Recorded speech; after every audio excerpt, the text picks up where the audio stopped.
알래스카 상공에서 믿을 수 없는 일이 벌어졌습니다. 150명을 태운 민항기, 철새에 부딪혀 생존 확률 0%의 급강하. 30년 경력 미국 기장이 포기를 선언했습니다. 이건 불가능합니다. 모두가 포기한 그 순간 침묵하던 한국인이 일어섰습니다. 왜 다들 얼타고 있나요? 모두가 동양인이 뭘 아냐며 좌절했지만 단 18초 만에 기적이 일어났습니다. 150명 전원 생존. 미국 전역의 파일럿들이 경악했습니다. 도대체 그의 정체가 무엇이었을까요? 지금 바로 공개합니다. 저는 그날을 평생 잊지 못할 겁니다.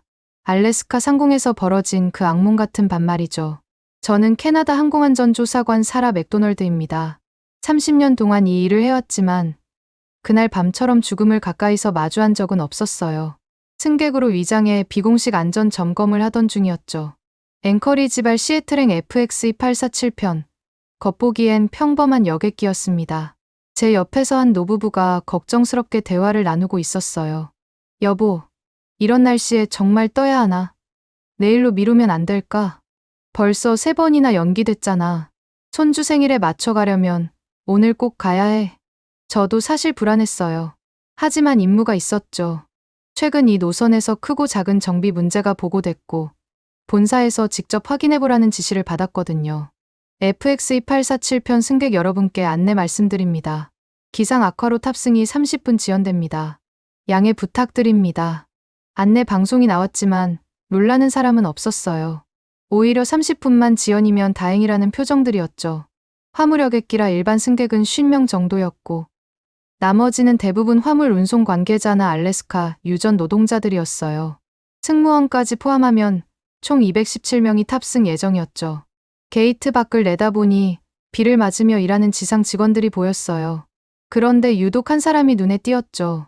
다른 직원들이 서둘러 작업을 마치고 대피하는 동안 그는 여전히 기체 주위를 맴돌고 있었어요. 회색 작업복을 입은 50대 남성이었는데 폭우 속에서도 꼼꼼히 무언가를 확인하고 있었죠. 왼쪽 엔진 아래에서 한참을 들여다보더니 오른쪽으로 돌아가서 또 살펴봤어요. 그의 표정은 진지하다 못해 근심스러워 보였죠. 저 사람 뭐 하는 거야? 벌써 4번째 점검이잖아. 제 뒤에서 2명의 지상 직원이 수근거렸어요. 강혜찬 씨 말이야? 3등 정비사인데 늘 저래. 너무 꼼꼼해서 탈이라니까. 그래도 오늘은 유난히 심하네. 표정도 안 좋고. 뭐 느낌이라도 왔나? 가끔 신기하게 문제를 찾아내긴 하던데. 저는 그 대화를 듣고 더 자세히 관찰했어요. 강혜찬이라는 정비사는 이제 기체 하부로 들어가 플래시를 비추며 뭔가를 확인하고 있었죠. 빗물이 그의 얼굴을 타고 흐르는데도 전혀 개의치 않는 듯했어요. 드디어 탑승이 시작됐을 때 저는 일부러 맨 뒤쪽 좌석을 선택했어요. 전체를 관찰하기 좋은 위치였거든요. 기내로 들어서니 예상대로였어요. 화물 여객기 특유의 좁고 낡은 내부, 낮은 천장, 그리고 화물 공간과 객실을 구분하는 얇은 칸막이가 보였죠. 좌석에 앉아 짐을 정리하는데 창밖으로 그 정비사가 또 보였어요. 이번엔 다른 정비사 한 명과 함께 있었는데 손짓을 하며 뭔가를 열심히 설명하고 있었죠. 하지만 상대는 고개를 젓더니 어깨를 으쓱하고는 가버렸어요. 강혜찬 씨는 혼자 남아 또다시 엔진을 올려다봤어요. 그리고는 주머니에서 수첩을 꺼내 무언가를 적었죠. 비에 젖어 글씨가 번질 텐데도 계속 썼어요. 저 정비사 아저씨 왜 저래요? 옆자리에 앉은 젊은 여성이 물었어요. 알래스카 대학 학생처럼 보였죠. 글쎄요. 뭔가 걱정되나 봐요. 비행기 괜찮은 거겠죠. 벌써 무서운데. 기내가 차츰 승객들로 채워졌어요. 대부분 거친 손과 그을린 얼굴을 한 노동자들이었죠. 몇몇은 이미 피곤해 지쳐 눈을 감고 있었고 일부는 소주병을 꺼내 마시기 시작했어요. 제 뒤쪽으로 4줄쯤 떨어진 곳에 누군가 조용히 앉았어요. 돌아보니 작업복을 입은 남성이었는데 바로 그 정비사였죠. 강혜찬. 그는 젖은 머리를 대충 닦으며 창밖을 응시했어요. 표정은 여전히 어두웠고 가끔 한숨을 쉬는 게 들렸죠. 승객 여러분, 안녕하십니까? 저는 오늘 FX-2847편을 운항할 기장 로버트 밀러입니다. 스피커에서 기장의 목소리가 흘러나왔어요. 현재 기상 상황이 매우 좋지 않습니다만 30년 경력을 바탕으로 안전하게 모시겠습니다. 다만 극심한 난기류가 예상되오니 이륙 후에도 좌석 벨트는 계속 착용해 주시기 바랍니다. 30년 경력이라는 말이 조금은 안심이 됐지만 극심하다는 단어가 마음에 걸렸어요. 옆자리 여학생도 불안한지 계속 손톱을 물어뜯었죠.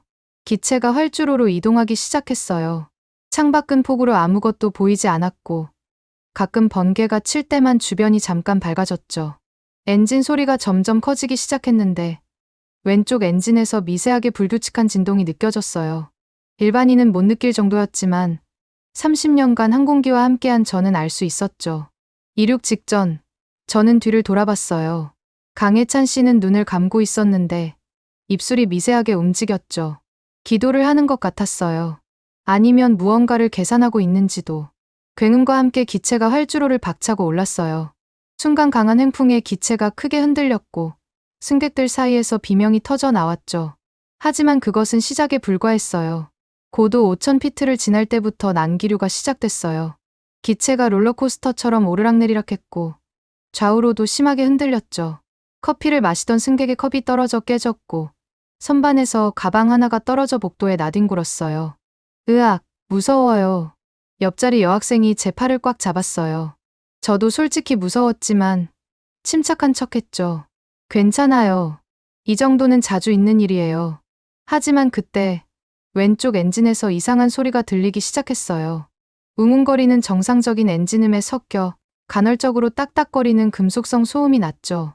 마치 엔진 내부에서 뭔가가 부딪히는 것 같았어요. 저는 즉시 뒤를 돌아봤어요. 강혜찬 씨가 이미 자리에서 일어나 있었죠. 그의 얼굴은 창백했고 이마에는 식은땀이 맺혀 있었어요. 시작됐구나. 그가 중얼거렸어요. 그 목소리엔 두려움과 동시에 묘한 결연함이 담겨 있었죠. 이륙 후 10분이 지나 고도만 5,000피트에 도달했을 때 난기류는 점점 더 심해졌고 왼쪽 엔진의 이상한 소리도 더 자주 들렸어요. 승객들은 아직 그 소리를 인지하지 못한 듯 했지만 저는 불안감이 점점 커졌죠. 그리고 강혜찬 씨의 표정을 보니 그도 같은 생각을 하고 있다는 걸 알 수 있었어요. 2만 피트를 지날 때였어요. 갑자기 왼쪽에서 펑 하는 소리와 함께 기체가 크게 흔들렸어요. 창밖을 보니 왼쪽 엔진에서 불꽃이 튀고 있었죠. 엔진이 폭발했어요. 누군가 비명을 질렀고 순식간에 기내는 아수라장이 됐어요. 경고음이 귀를 찢을 듯이 울렸고 산소 마스크가 우수수 떨어졌죠. 기체가 왼쪽으로 급격히 기울면서 나선형으로 떨어지기 시작했어요. 메이데이, 메이데이. 기장의 다급한 목소리가 들렸어요. FX2847, 좌측 엔진 화재. 고도 급강하 중. 조종실의 절박한 무전 내용이 스피커를 통해 흘러나왔어요. 기장의 목소리는 평소의 침착함을 완전히 잃었죠. 저는 본능적으로 좌석 팔걸이를 꽉 잡았어요.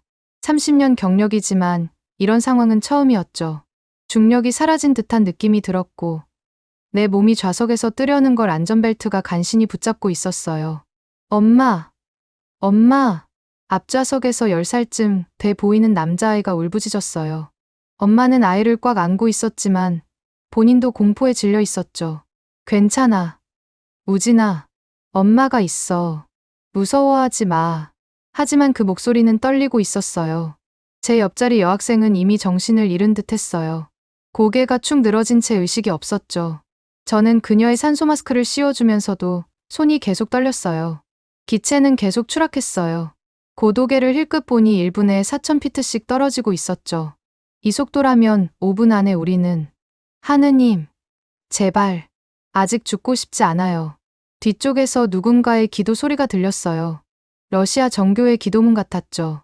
우리 아빠한테 사랑한다고 전해주세요. 제발. 다른 쪽에선 젊은 여성이 휴대폰에 대고 울먹이며 마지막 메시지를 남기고 있었어요. 그때였어요. 쿵. 뒤쪽에서 무언가 떨어지는 소리가 났어요. 돌아보니 강혜찬 씨가 통로에 서 있었죠. 다른 모든 사람이 좌석에 매달려 있을 때 그만 홀로 일어선 거예요. 기체가 심하게 흔들리는 와중에도 그의 자세는 놀랍도록 안정적이었죠. 그가 앞으로 걸어오기 시작했어요. 마치 평지를 걷듯 자연스럽게. 추락하는 기체 안에서 어떻게 그럴 수 있는지 믿기지 않았죠. 패닉 상태의 승무원이 그를 발견하고 소리쳤어요. 손님, 자리로 돌아가세요. 위험합니다. 하지만 강혜찬 씨는 멈추지 않았어요. 승무원 앞에 다다르자 낮지만 분명한 목소리로 말했죠. 화물칸으로 가야 합니다. 엔진 비상 차단 시스템을 수동으로 작동시켜야 해요. 지금 무슨 소리를. 화물칸은 영하 40도예요. 그리고 비행 중엔 30초 안에 시작하지 않으면 폭발합니다.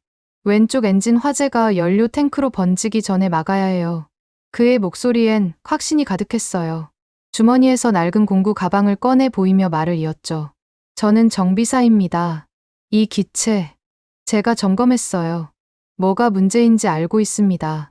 승무원이 망설이다가 인터폰으로 조종실에 연락했어요. 기장님, 정비사라는 승객이 화물칸으로 가서 엔진을 수동 차단하겠다고. 뭐든 해보라고 해. 우리는 이미 통제력을 잃었어. 기장의 절박한 대답이 들렸어요. 강혜찬 씨가 화물칸으로 향하는 문을 열었을 때 차가운 공기가 객실로 밀려왔어요. 정말 영하의 온도였죠. 그는 작업복 지퍼를 끝까지 올리고는 안으로 들어갔어요. 1분, 2분. 시간이 너무 느리게 갔어요. 기체는 여전히 추락 중이었고 이제 고도는 8,000피트까지 떨어졌죠. 알래스카의 산들이 가까워지고 있었어요.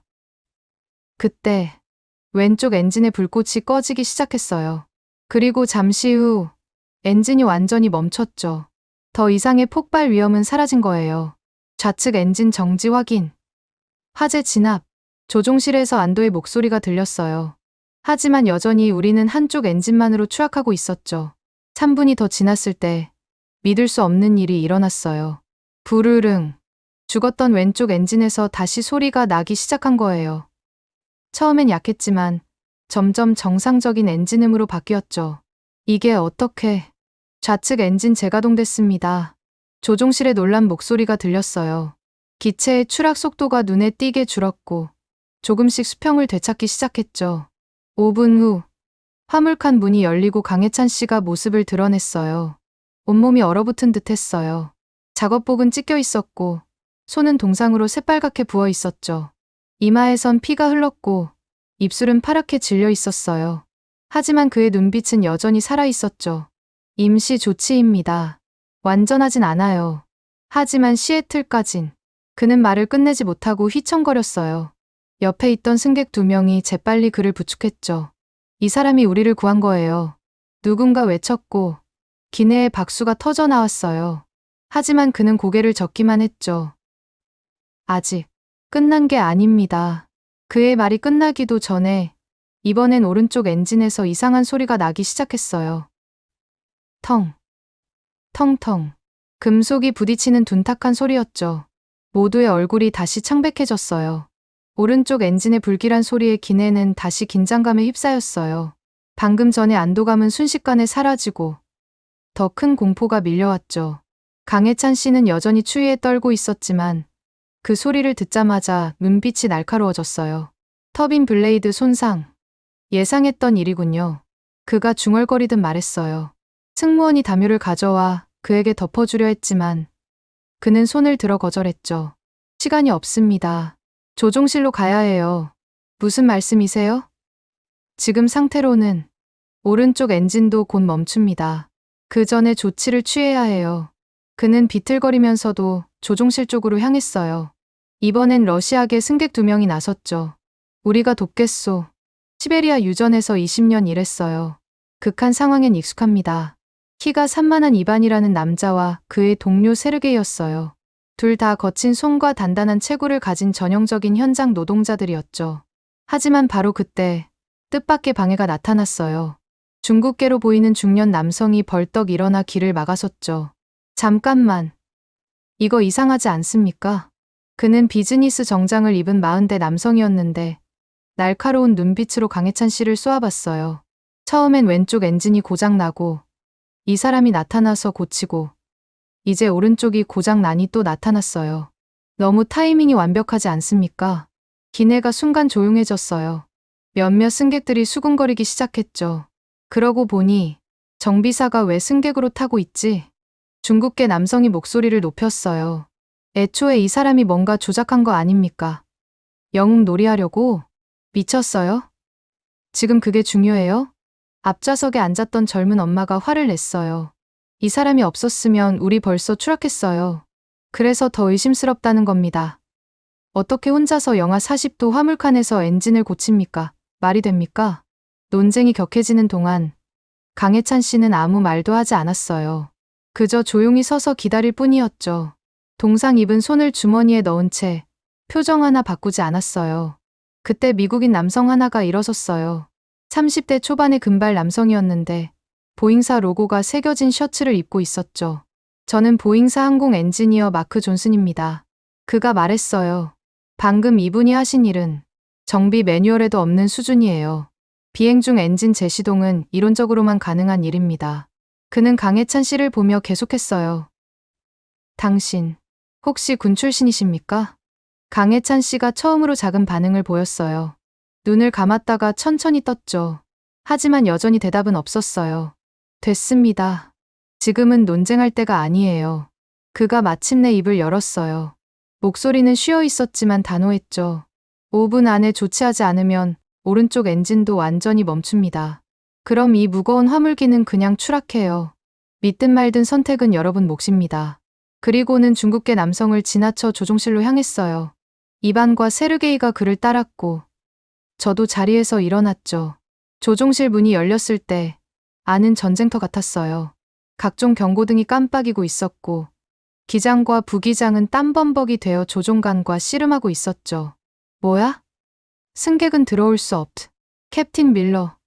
저 알아보시겠습니까? 강해찬 씨가 물었어요. 기장이 돌아보더니 눈이 커졌죠. 강해찬. 너가 왜 여기? 설명은 나중에 하죠. 오른쪽 엔진 터빈 블레이드가 손상됐습니다. RPM을 60%로 낮추고 연료 혼합비를 조정해야 해요. 하지만 그럼 추력이 완전히 멈추는 것보단 낫죠. 제 말대로 해보세요. 기장이 망설이다가 지시대로 조작을 시작했어요. 놀랍게도 엔진의 불규칙한 소리가 조금씩 줄어들었죠. 어떻게 이걸 20년 전에 배운 겁니다. 구식 방법이지만 여전히 통해요. 강해찬 씨가 부기장 옆 보조석에 앉으며 말했어요. 이제부터 제가 보조하겠습니다. 캡틴, 메인은 계속 맡아주세요. 그의 손이 능숙하게 계기판 위를 움직였어요. 비록 동상으로 부어 있었지만 그 움직임은 정확했죠. 마치 오랜 친구를 만난 듯 자연스러웠어요. 밖에서는 여전히 논란이 계속되고 있었어요. 중국계 남성의 목소리가 들렸죠. 저 한국인을 믿을 수 있습니까? 뭔가 숨기고 있는 게 분명해요. 하지만 곧 다른 승객들의 목소리가 들렸어요. 그만 좀 하세요. 저 사람이 우리를 구하고 있잖아요. 맞아요. 의심할 시간에 기도나 하세요. 조종실에서 강해찬 씨는 묵묵히 일을 계속했어요. 복잡한 계기들을 확인하고 기장에게 조언하고 때로는 직접 조작했죠. 고도만 2000피트 유지. 좋아요. 이제 연료 소비를 줄여야 합니다. 최적 속도는 그가 머릿속으로 빠르게 계산하며 숫자들을 불렀어요. 기장과 부기장은 그의 지시를 정확히 따랐죠. 15분이 지났을 때 기적적으로 상황이 안정되기 시작했어요. 오른쪽 엔진은 여전히 완전하지 않았지만 적어도 작동은 하고 있었죠. 고도도 더 이상 떨어지지 않았어요. 믿을 수 없군. 정말 해냈어. 기장이 안도의 한숨을 쉬며 말했어요. 아직입니다. 시애틀까지 2시간 남았어요. 연료가 문제인데. 강해찬 씨가 연료 게이지를 보며 미간을 찌푸렸어요. 정상적인 소비라면 15분 모자랍니다. 그럼 방법이 있습니다. 하지만 그는 잠시 망설이다가 말을 이었어요. 제가 직접 조종해야 합니다. 강해찬 씨의 진심 어린 방송이 끝나고 잠시 후 조종실에 무거운 침묵이 흘렀어요. 기장이 놀란 눈으로 강해찬 씨를 바라봤죠. 너가 조종을? 하지만 민항기는 캡틴, 시간이 없습니다. 믿어주세요. 강해찬 씨가 주머니에서 낡은 지갑을 꺼냈어요. 그리고 빛바랜 신분증을 보여줬죠. 거기엔 젊은 시절에 그와 함께 대한민국 공군 마크가 선명하게 찍혀 있었어요. 공군 제11전 투비행단, 강해찬 소령? 부기장이 놀라서 읽었어요. 전직입니다. 20년 전 일이죠. 그런데 왜 정비사로? 나중에 설명하겠습니다. 지금은 바로 그때였어요. 오른쪽 엔진에서 큰 폭발음이 들렸습니다. 콱광! 기체가 크게 흔들렸고 오른쪽 엔진이 완전히 멈춰버렸어요. 이제 정말로 한쪽 엔진만 남은 거였죠. 젠장! 오른쪽 엔진 정지. 기장이 소리쳤어요. 기체가 다시 기울기 시작했고 고도가 떨어지기 시작했죠. 이제 끝이야. 한쪽 엔진으론 부기장의 목소리가 절망적이었어요. 강해찬 씨가 재빨리 기장석으로 이동했어요. 제가 하겠습니다. 캡틴은 통신을 맡아주세요. 그의 손이 조종관을 잡는 순간 마치 다른 사람이 된 것 같았어요. 망설임이나 두려움은 전혀 없었죠. 오직 차분하고 정확한 움직임만이 있을 뿐이었어요. 남은 엔진 출력 75%, 트림 조정, 러더 왼쪽 15도, 복잡한 조작이 물 흐르듯 이어졌어요. 한쪽 엔진만으로 균형을 잡는 것은 거의 불가능에 가까운 일이었지만 그는 해내고 있었죠. 객실에서는 다시 공포가 엄습했어요. 엔진이 하나 더 멈췄다는 소식에 승객들은 절망했죠. 이제 정말 끝이구나. 하느님, 제발. 울음소리와 기도소리가 뒤섞였어요. 아까 의심하던 중국계 남성조차 이제는 얼굴이 새파랗게 질려 있었죠. 그때 기내 방송이 울렸어요. 승객 여러분, 기장입니다. 현재 어려운 상황이지만 최고의 조종사가 컨트롤하고 있습니다. 믿고 기다려주세요. 최고의 조종사라는 말에 승객들이 웅성거렸어요. 정비사 아니었어? 뭐가 어떻게 된 거야? 조종실에서 강해찬 씨는 놀라운 기술을 선보이고 있었어요. 한쪽 엔진만으로 고도를 유지하면서도 연료를 최대한 아끼는 비행을 하고 있었죠. 제트 기류를 타면 연료를 30% 절약할 수 있습니다. 고도를 23,000피트로 올려야 해요. 한쪽 엔진으로 상승이 가능해? 가능합니다. 제가 해봤으니까요. 그는 조종관을 정교하게 조작했어요. 기체가 서서히 상승하기 시작했죠. 불가능해 보이는 일이었지만 실제로 일어나고 있었어요. 30분이 지났을 때 또 다른 문제가 발생했어요. 유압 압력이 떨어지고 있어. 방향타 반응이. 부기장이 다급히 외쳤어요. 예상했습니다. 수동으로 전환하죠. 강해찬 씨가 차분히 대응했어요. 그의 이마엔 땀이 맺혔지만 손은 전혀 흔들리지 않았죠. 이건 F-16 전투기 비상 조작법이잖아. 기장이 놀라서 말했어요. 비슷합니다. 원리는 같으니까요. 바로 그때 믿고 싶지 않은 일이 일어났어요. 남은 왼쪽 엔진마저 기침을 하기 시작한 거예요. 털털털. 안 돼. 왼쪽도? 이제 정말로 모든 희망이 사라지는 듯했어요. 엔진이 모두 멈추면 우리는 그저 거대한 글라이더가 되어 추락할 뿐이었죠. 강해찬 씨의 얼굴에 처음으로 긴장이 보였어요. 하지만 곧 눈을 감았다가 뜨더니 놀라운 결정을 내렸죠. 왼쪽 엔진을 일부러 끕니다. 뭐라고? 그리고 고도 13,000피트에서 재시동을 겁니다. 공기 밀도가 높은 곳에서는 재시동 성공률이 높아요. 미쳤어. 실패하면? 실패는 없습니다. 그는 망설임 없이 엔진을 껐어요. 순간 기내가 무서운 정적에 빠졌죠.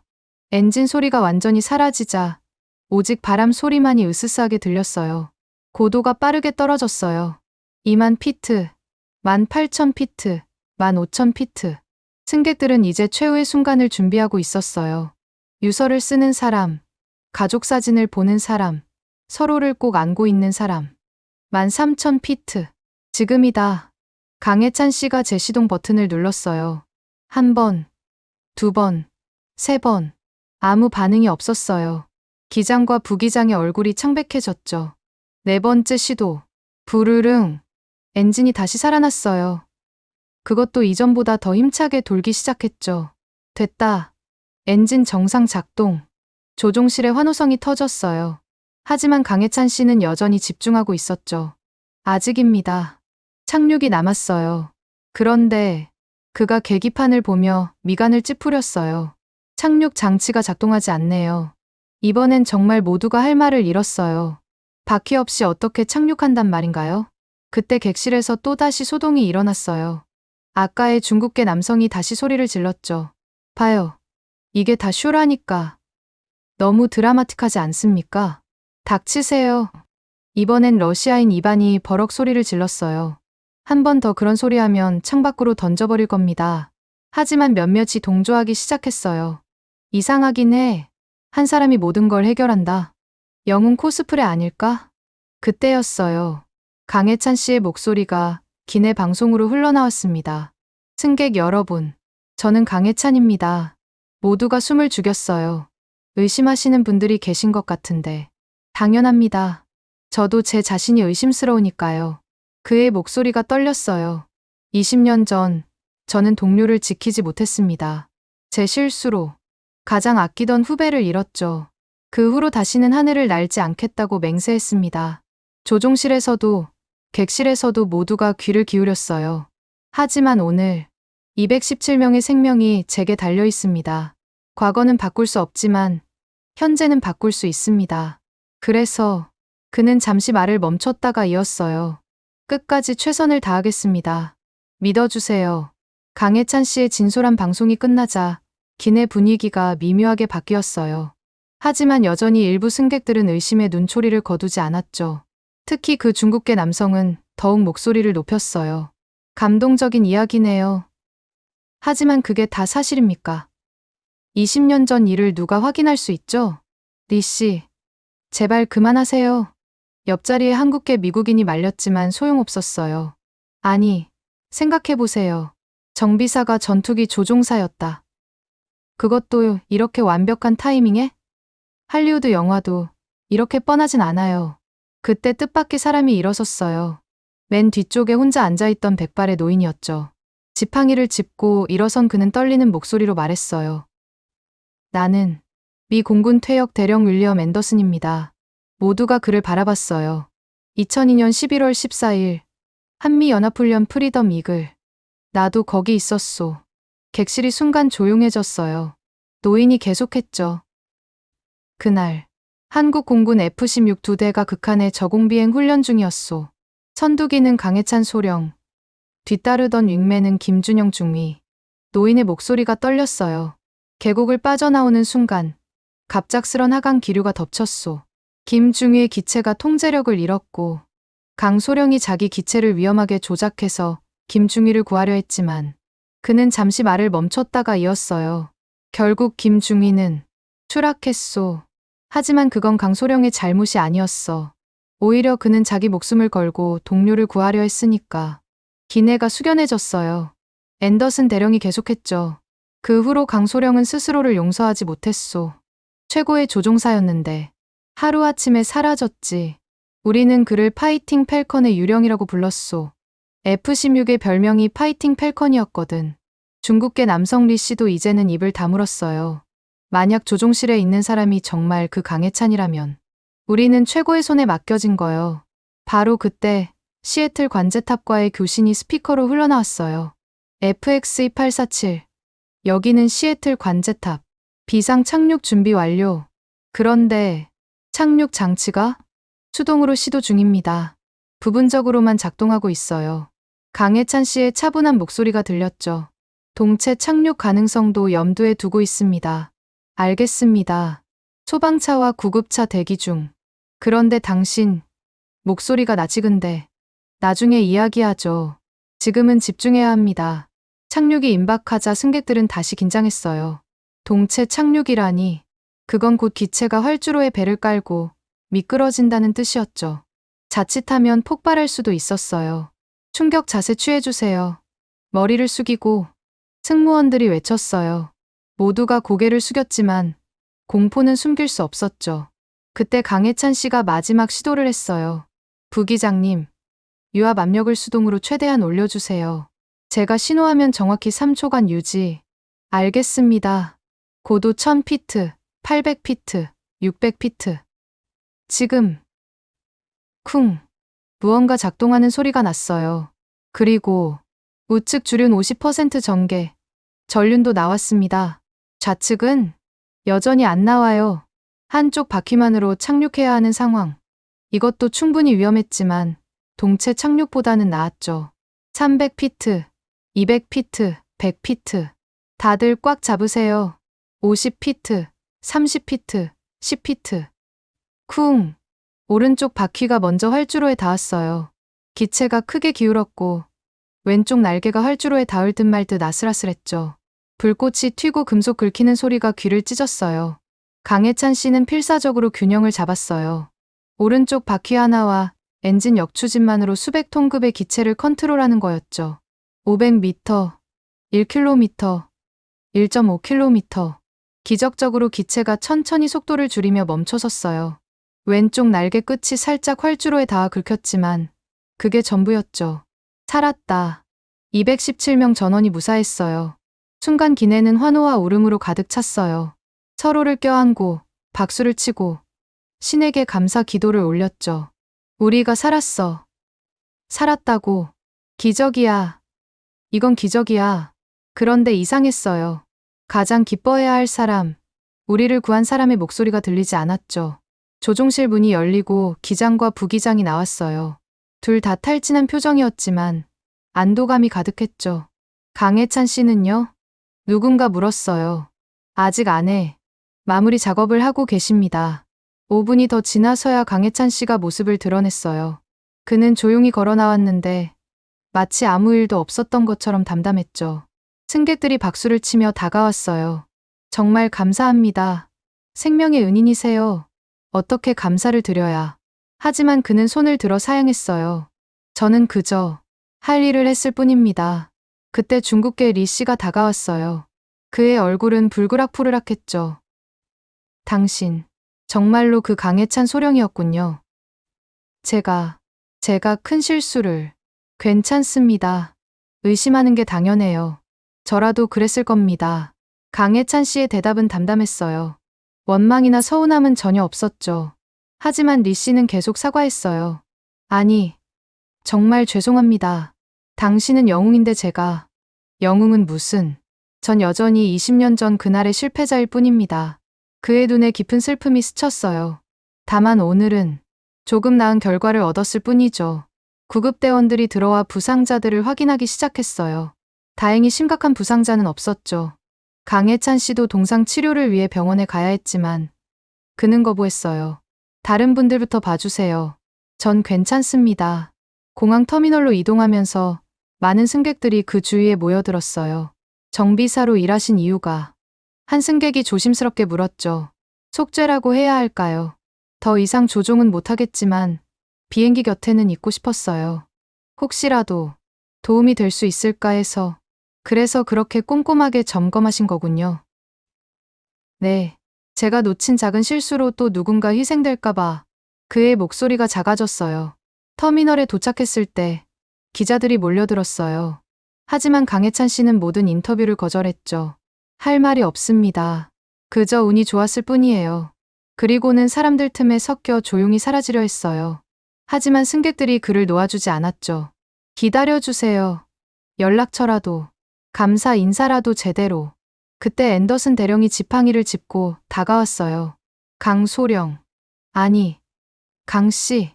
20년 만이군. 강해찬 씨가 돌아봤어요. 노인을 알아본 그의 눈이 흔들렸죠. 앤더슨 대령님. 자네를 다시 보게 되어 기쁘네. 특히 이런 모습으로. 노인이 그의 어깨를 두드렸어요. 김중휘도 하늘에서 기뻐할 거야. 자네가 다시 하늘을 날았으니. 강해찬 씨의 눈가가 촉촉해졌어요. 하지만 그는 고개를 저었죠. 아닙니다. 전 여전히. 그만 자책하게. 오늘 자네는 217명을 구했어. 그것만으로도 충분해. 하지만 바로 그때 공항 직원이 다급히 뛰어왔어요. 저기, 혹시 조종사분 계신가요? 급한 상황이. 모두가 긴장했어요. 설마 또. 공항 직원의 얼굴은 창백했어요. 숨을 헐떡이며 말했죠. 페어뱅크스발 화물기가 알래스카 상공에서 조난 신호를 보냈습니다. 빙하 지대에 비상 착륙을 시도한다는데 뭐가 문제인가요?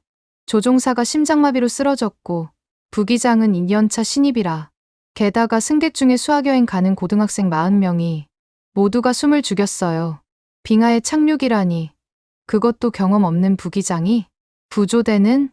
날씨가 너무 악화되어서 접근이 불가능하대요. 레이더도 먹통이고. 그때 강해찬 씨가 나섰어요. 관제탑으로 갈 수 있습니까? 네. 하지만 원격으로라도 도와야죠. 시간이 없어요. 공항 직원이 망설이다가 고개를 끄덕였어요. 따라오세요. 우리 중 몇몇이 강해찬 씨를 따라 관제탑으로 향했어요. 엘리베이터 안에서 그는 빠르게 머릿속으로 무언가를 계산하는 듯했죠. 빙하 착륙. 20년 전 캐나다 훈련에서 한 번. 그가 중얼거렸어요. 관제탑에 도착하자 긴박한 상황이 한눈에 들어왔어요. 대형 스크린에 조난 항공기의 위치가 빨간 점으로 표시되어 있었고 고도가 실시간으로 떨어지고 있었죠. 윈드러너 382, 응답하세요. 여기는 시애틀 관제탑. 하지만 잡음만 들릴 뿐이었어요. 통신 상태가 너무 안 좋아요. 간신히 연결은 되는데. 관제사가 초조하게 말했죠. 강혜찬 씨가 헤드셋을 받아들었어요. 제가 해보겠습니다. 그는 심호흡을 한 번 하고는 차분하게 말했어요. 윈드러너 38이 들립니까? 천천히 심호흡하고 제 목소리에 집중하세요. 잡음 속에서 희미하게 대답이 들렸어요. 네, 들려요. 도와주세요. 기장님이 젊은 목소리였어요. 공포에 떨고 있었죠. 이름이 뭐죠? 제임스 박입니다. 부기장이 연차인데. 이런 건 처음이라. 제임스, 잘 들어요. 저는 강혜찬입니다. 빙하 착륙 경험이 있어요. 제 말만 따르면 됩니다. 하지만 저는 한 번도 할 수 있어요. 먼저 현재 상황을 말해주세요. 고도, 속도, 연료량. 고도만 5,000피트. 아니 14,000. 계속 떨어져요. 속도는 210노트, 연료는 18분. 상황이 심각했어요. 일반 공항까지는 30분이 걸리는 거리였죠. 강혜찬 씨가 재빨리 지도를 펼쳤어요. 현재 위치에서 북동쪽 10km의 평탄한 빙하가 있을 겁니다. 그곳에 착륙할 거예요. 빙하예요? 그게 가능한가요? 관제탑 직원들이 수군거렸어요. 하지만 강혜찬 씨는 개의치 않았죠. 제임스, 지금부터 제 말을 정확히 따라하세요. 먼저 플랩을 15도로 내리고 잠깐, 전방에 산이 보여요. 제임스의 비명 같은 목소리가 들렸어요. 침착해요. 고도를 얼마나 더 올릴 수 있나요? 몰라요. 엔진이 말을 안 들어요. 강혜찬 씨가 재빨리 계산했어요. 좌측으로 15도 선회하세요. 천천히, 급하게 하지 말고. 네. 스크린에서 빨간 점이 천천히 움직였어요. 아슬아슬하게 산을 피해가고 있었죠. 잘하고 있어요. 이제 고도를 8,000피트로 낮추세요. 낮춰요? 산이 많은데. 제가 안내할 테니 믿으세요. 정확히 8,000피트에서 계곡 기류를 탈 수 있어요. 믿기 어려운 일이 벌어지고 있었어요. 강혜찬 씨는 마치 그곳 지형을 손바닥 보듯 알고 있는 것처럼 정확하게 안내했죠. 5도 더 왼쪽.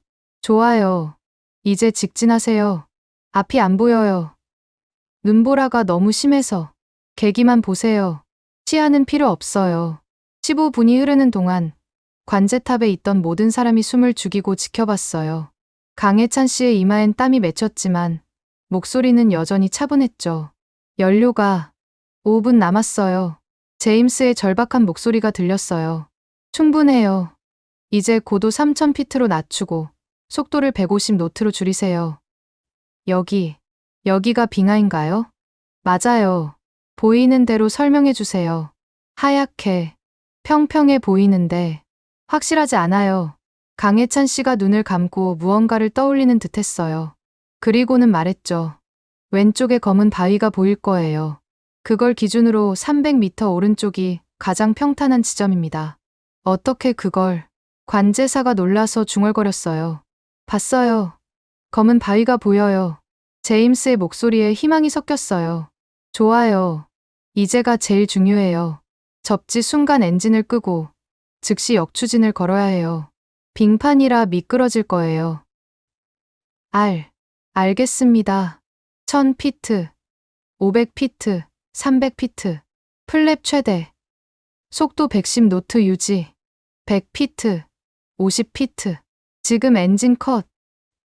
쿵. 무전기에서 큰 소리가 났어요. 그리고는 정적. 1초, 2초, 3초. 성공했어요. 착륙했어요. 미끄러지고 있는데 멈췄어요. 모두 무사해요. 관제탑이 환호성으로 가득 찼어요. 불가능해 보였던 빙하 착륙에 성공한 거였죠. 학생들도 다 무사해요. 선생님들이 울고 계세요. 정말 감사합니다. 제임스의 목소리도 울먹였어요. 강혜찬 씨가 헤드셋을 벗으며 깊은 한숨을 내쉬었어요. 온몸이 땀으로 흠뻑 젖어 있었죠. 어떻게 그 지형을 그렇게 정확히 아셨어요? 관제사가 물었어요. 1998년 캐나다 연합훈련 때 그 지역에서 비상 착륙 훈련을 했었어요. 한 번 본 지형은 잊지 않습니다. 그는 지친 듯 의자에 주저앉았어요. 그때서야 우리는 그의 손이 미세하게 떨리고 있다는 걸 알았죠. 정말 대단하십니다. 누군가 말했지만 그는 고개를 저었어요. 운이 좋았어요. 제임스가 잘 따라줬고, 하지만 그때 그의 몸이 휘청했어요. 제가 재빨리 부축했어요. 보니 그의 작업복 아래로 피가 배어나오고 있었어요. 언제 다치신 거예요? 아까 화물칸에서. 별것 아닙니다. 하지만 별것 아닌 상처는 아니었어요. 응급실로 실려간 그는 갈비뼈 2개가 부러지고 내부 출혈이 있었죠. 그 상태로 비행기를 조종하고 또 다른 비행기를 구한 거였어요. 병원 대기실에는 많은 사람들이 모여 있었어요. 우리 비행기 승객들뿐 아니라 방금 구조된 알래스카 비행기의 가족들까지도요. 특히 한 여고생이 눈물을 흘리며 기다리고 있었어요.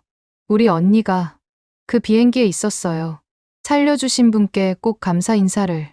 3시간 후 의사가 나왔어요. 다행히 위험한 상태는 넘겼습니다. 하지만 절대 안정이 필요해요. 모두가 안도의 한숨을 쉬었어요. 다음 날 아침 병실 앞은 여전히 사람들로 붐볐어요. 하지만 강혜찬 씨는 면회를 거절했죠. 왜 만나주지 않는 거예요? 한 간호사가 물었어요. 그분들이 저 때문에 불편해하실 필요 없어요. 전 그저 뭐요? 할 일을 했을 뿐이에요. 이틀이 지났지만 병실 앞에 사람들은 줄어들지 않았어요. 오히려 더 많은 이들이 찾아왔죠. 뉴스를 통해 이야기가 알려지면서 전국에서 감사의 편지와 꽃다발이 쏟아졌어요. 병원 측에서는 강혜찬 씨를 위한 기자회견을 제안했지만 그는 단호히 거절했어요. 저는 뉴스거리가 아닙니다. 그냥 조용히 지내고 싶어요. 하지만 세상은 그를 그냥 두지 않았죠. 셋째 날, 한국 국방부에서 특사단이 왔어요. 별을 단 장성들이 병실 앞까지 왔지만 역시 면회가 거절됐죠. 강혜찬 중령님께 전해주세요. 한 장군이 간호사에게 서류 봉투를 건네며 말했어요. 대한민국 공군은 당신을 잊지 않았다고. 그리고 언제든 돌아올 자리가 있다고요. 봉투 안에는 명예 진급 발령과 함께 특별 공로 훈장 수여 문서가 들어 있었어요. 하지만 다음 날 아침 그 서류들은 병원 안내 데스크에 정중히 반환되어 있었어요. 짧은 메모와 함께요. 과거는 과거로 남겨두겠습니다. 감사합니다. 그날 오후 저는 마침내 강혜찬 씨와 단독으로 만날 수 있었어요. 항공안전조사관이라는 신분을 밝히고 공식 인터뷰를 요청했더니 처음으로 허락이 떨어진 거였죠. 병실에 들어서자 그는 창밖을 바라보며 앉아 있었어요. 붕대는 많이 줄었지만 여전히 창백해 보였죠. 왜 오셨습니까? 진실이 궁금해서요. 왜 20년 동안 숨어 계셨는지, 왜 다시 조종관을 잡았는지. 긴 침묵이 흘렀어요. 창밖으로 비행기가 지나가는 게 보였고 그의 눈이 그것을 따라갔죠. 좋아했어요. 하늘을 나는 게. 어릴 때부터 꿈이었죠. 공군에 들어가서 F-16을 처음 몰았을 때 이게 내 운명이라고 생각했어요. 그가 천천히 말하기 시작했어요. 승승장구했죠. 시험 비행 조종사가 됐고 누구도 안 하려는 위험한 미션들을 다 맡았어요. 실패한 적이 없었으니까요. 그러다 김준영 중위를 만난 거죠. 네, 준영이는 제 후배였어요. 재능도 있었고 열정도 넘쳤죠. 저를 형처럼 따랐고 저도 그를 동생처럼 아꼈어요. 그의 목소리가 떨렸어요. 그날 2002년 11월 14일 한미연합훈련 마지막 날이었어요. 극한 저공비행 훈련이었죠. 저는 선두였고 준영이가 제 뒤를 따랐어요. 계곡에서 하강 기류가. 네, 갑자기였어요. 준영이의 기체가 흔들렸고 전 즉시 고도를 낮춰 끌어올리려 했죠. 제 기체를 방패 삼아서 그가 눈을 감았어요. 하지만 모자랐어요. 1초, 단 1초가. 준영이는 제 눈앞에서 추락했어요. 탈출도 못하고 조사 결과 당신의 잘못이 아니었다고 들었습니다. 그게 무슨 소용입니까? 그가 눈을 떴어요. 그 눈엔 20년 동안 갇혀있던 고통이 담겨 있었죠. 제가 더 빨랐어야 했어요. 더 정확했어야 했죠. 최고의 조종사라고 불렸으면서 가장 소중한 사람 하나 못 구했어요. 그래서 조종을 그만둔 건가요? 자격이 없다고 생각했어요. 다시는 누군가의 목숨을 제 손에 맡기고 싶지 않았죠. 그래서 정비사가 됐어요. 그가 씁쓸하게 웃었어요. 지상에서라도 비행기 곁에 있고 싶었어요. 혹시 제가 놓친 작은 분량이 또 다른 준영이를 만들까봐 매일 점검하고 또 점검했죠. 그렇게 20년을. 네, 조용히 살았어요. 아무도 모르는 곳에서, 아무도 주목하지 않는 일을 하면서. 그런데 왜 그날 밤엔 다시 조종관을 잡으셨어요? 그가 저를 똑바로 쳐다봤어요. 217명이었어요. 그중엔 10살짜리 아이도 있었고, 할머니도 있었고, 갓 20살 된 학생도 있었죠. 모두가 집에 돌아가길 기다리는 가족이 있었어요. 그래서 준영이를 구하지 못한 건 바꿀 수 없지만 그들은 구할 수 있었어요. 제 과거보다 그들의 미래가 더 중요했죠. 그의 눈가가 촉촉해졌어요. 그리고 솔직히 말하면 조종관을 잡는 순간 깨달았어요. 제가 얼마나 하늘을 그리워했는지를요. 돌아갈 생각은 없으신가요? 공군으로, 아니면 민간 항공사로. 모르겠습니다. 그가 고개를 저었어요. 아직 제 자신을 용서하지 못했어요. 오늘 306명을 구했다고 해서 준영이에 대한 빚이 사라지는 건 아니니까요. 하지만 김준영 중이라면 뭐라고 했을까요? 형이 20년 동안 스스로를 가두고 있는 걸 보면 그가 멈칫했어요. 준영이라면. 한참을 침묵하던 그가 작게 웃었어요. 화를 냈겠죠. 왜 멋대로 책임지냐고. 왜 나 때문에 인생을 망치냐고. 그럼 이제는 조금씩 생각해 보겠습니다. 앞으로를요. 병실을 나오면서 저는 한 가지를 확신했어요. 강해찬이라는 사람은 단순한 영웅이 아니라는 것을요. 그는 상처받은 인간이었고 그 상처와 함께 사는 법을 배운 사람이었죠. 그리고 가장 중요한 순간 그 상처보다 더 큰 용기를 선택할 수 있는 사람이었어요. 일주일이 지나 강해찬 씨가 퇴원하는 날 병원 앞은 인파로 가득했어요. 그를 보기 위해 온 사람들, 기자들, 방송사 카메라들. 하지만 그는 뒷문으로 조용히 빠져나갔어요. 캐나다행 비행기 표를 끊어뒀다고 했죠. 다시 정비소로 돌아가실 건가요? 제가 물었어요. 공항까지 배웅을 나온 제게 그가 말했죠. 네, 제 자리는 거기니까요.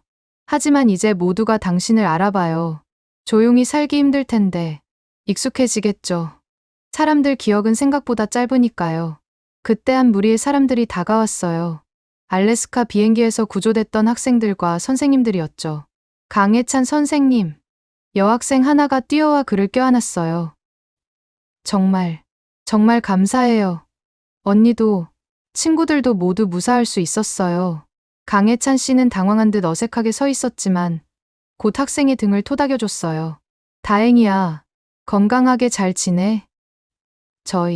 저희가 모금했어요. 한 선생님이 봉투를 내밀었어요. 학생들과 학부모들이 십시일반 모은 거예요. 감사의 표시로. 아닙니다. 강해찬 씨가 손을 저었어요. 전 돈을 받을 수 없어요. 그냥 일을 했을 뿐이니까요. 하지만 대신 그가 학생들을 둘러봤어요. 여러분 중에 조종사가 되고 싶은 학생 있나요? 몇몇 학생이 손을 들었어요. 그럼 이 돈으로 그 학생들 항공 교육비를 대주세요. 미래의 조종사들에게 투자하는 게 훨씬 의미 있을 겁니다. 선생님들이 감동한 표정으로 고개를 끄덕였어요. 학생들이 떠나고 이번엔 우리 비행기 승객 대표들이 왔어요. 중국계 리 씨도 함께였죠. 강 선생님, 저희가 준비한 게 있습니다. 그들이 펼쳐 보인 건 217명 전원의 서명이 담긴 대형 감사 플래카드였어요. 생명의 은인이신 강해찬 선생님께 217개의 마음을 담아. 이건 강해찬 씨의 목소리가 떨렸어요. 너무 과분합니다. 전 그저 할 일을 하셨다는 말씀 또 하실 건가요? 리 씨가 웃으며 말했어요. 선생님, 우린 알아요. 당신이 얼마나 대단한 분인지, 그리고 얼마나 겸손한 분인지도요. 하지만 이번 한 번만큼은 다른 승객이 말을 이었어요. 우리가 감사하다는 걸 받아주세요. 그게 선생님이 우리한테 줄 수 있는 마지막 선물이에요. 강해찬 씨가 플래카드를 받아들었어요. 그리고는 한참을 바라보다가 조용히 말했죠. 감사합니다. 소중히 간직하겠습니다. 탑승 시간이 다가왔어요. 그가 게이트로 향하려는데 앤더슨 대령이 지팡이를 짚고 나타났어요. 강소령. 잠깐만. 대령님, 자네에게 줄 게 있네. 노인이 낡은 상자를 꺼냈어요. 2002년 그날 김중희가 마지막으로 남긴 음성 기록이야. 블랙박스에서 복원한 거지. 강혜찬 씨의 얼굴이 굳어졌어요. 저는 들어보게. 자네가 들어야 할 내용이야. 노인이 낡은 녹음기를 작동시켰어요. 잡음 속에서 젊은 목소리가 들렸죠. 형, 괜찮아요. 제가 실수했어요. 형, 잘못 아니에요. 기체가 흔들리는 소리. 탈출하세요. 아직 늦지 않았어요. 강혜찬 씨의 목소리. 안 돼. 아직 끌어올릴 수 있어. 형, 놔줘요. 형까지 위험해요. 김준영 중위의 차분한 목소리. 형은 계속 날아야 해요. 저 대신 더 많은 사람들을 위해서. 마지막 말이 끝나고 소음만 남았어요. 강혜찬 씨는 고개를 떨궜어요. 어깨가 떨리고 있었죠. 20년 동안 준영이의 마지막 말을 잊고 있었네요. 그가 떨리는 목소리로 말했어요. 계속 나르라고. 더 많은 사람들을 위해서. 그래. 자네는 그 유언을 지킨 거야. 20년 만에 앤더슨 대령이 그의 어깨를 잡았어요. 이제 그만 자책하고 김중희가 원했던 대로 살게. 강혜찬 씨가 고개를 들었어요. 눈가는 붉었지만 그 눈빛은 전과 달랐어요. 조금 더 밝아진 것 같았죠. 감사합니다, 대령님. 이제 조금은 알 것 같습니다. 제가 어떻게 살아야 할지. 탑승 최종 안내가 나왔어요. 가봐야겠습니다. 언제든 돌아오게. 자네가 필요한 곳이 많으니까. 강혜찬 씨가 게이트로 들어가기 직전 마지막으로 우르를 돌아봤어요. 그리고 처음으로 환하게 웃었죠.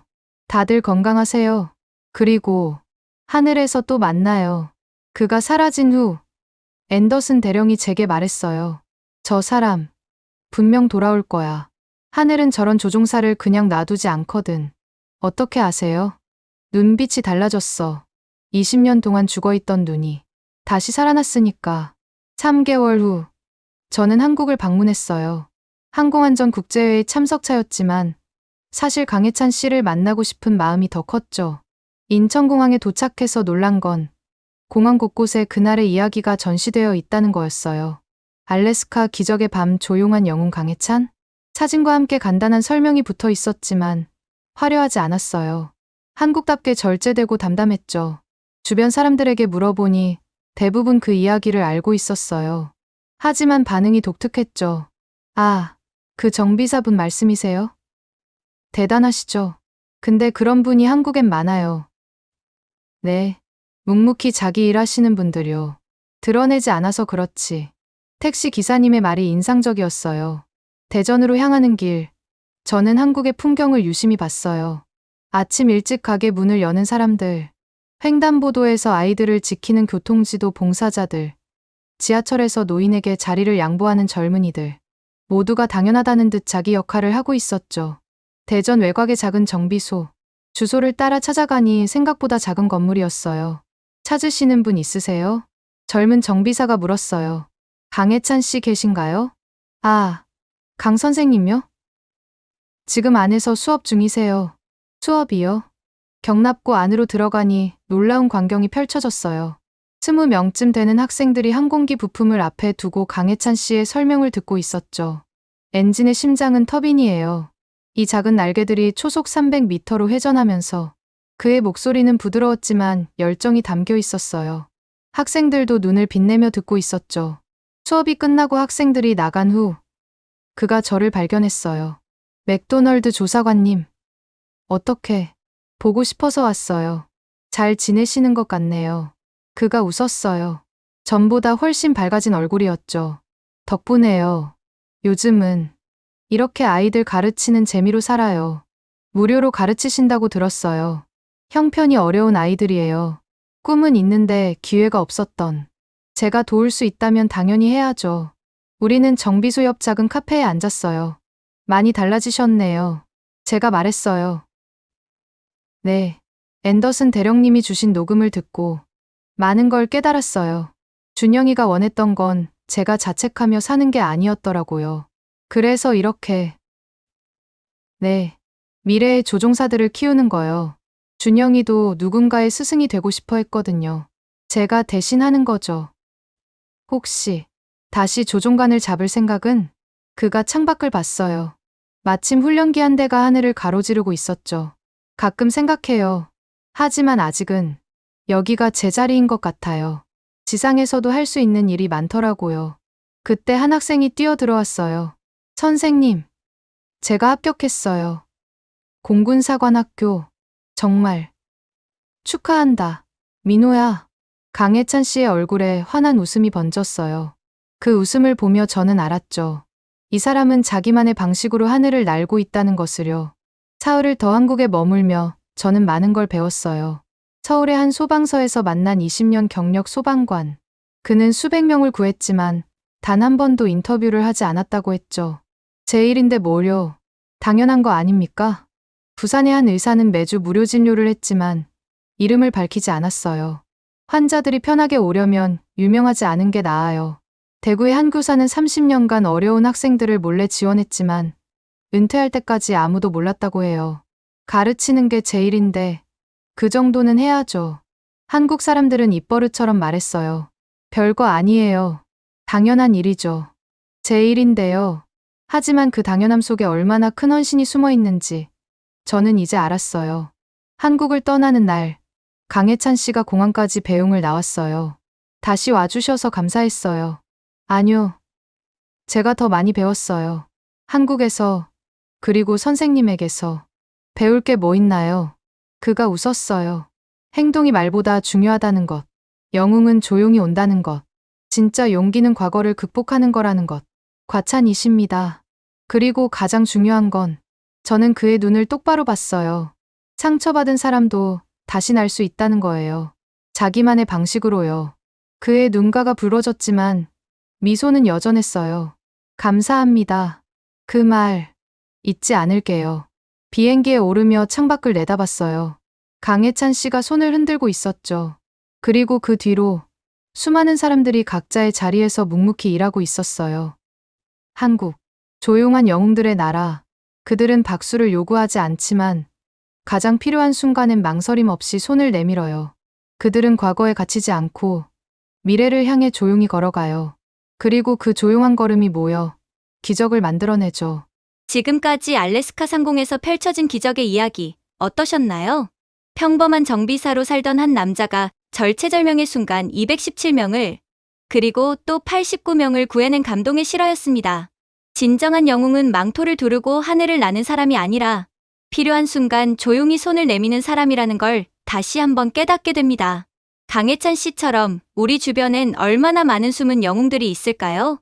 만약 오늘 이야기가 감동적이셨다면 좋아요와 구독 부탁드립니다. 그리고 특히 이 영상을 널리 공유해주세요.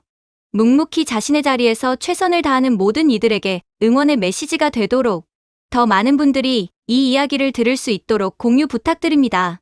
지금까지 코리아 원더풀이었습니다. 감사합니다.